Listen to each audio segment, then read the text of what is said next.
2007 ते 2012 यामध्ये मागील अनेक वर्षापासून या भागांमध्ये विकास झाला नव्हता आणि तो विकास करण्याचा मी प्रयत्न केला।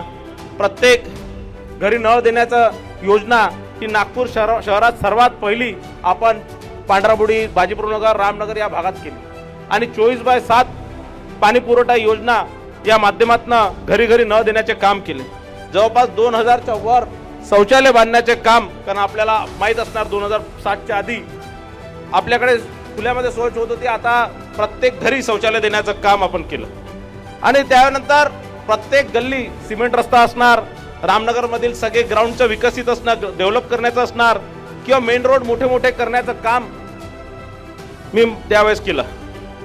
परत आपल्या आशीर्वादाने 2012 मध्ये नागपूरमध्ये सर्वात जास्त अपक्ष म्हणून सर्वात जास्त मतांनी 3600 मतांनी आपण मला निवडून दिलं आणि 2012 ते 2017 जवळपास 1008 घरं आपण आपल्या पांढराबुडीमधील आणि संजयनगर या भागातील नागरिकांना घर बांधून दिलं।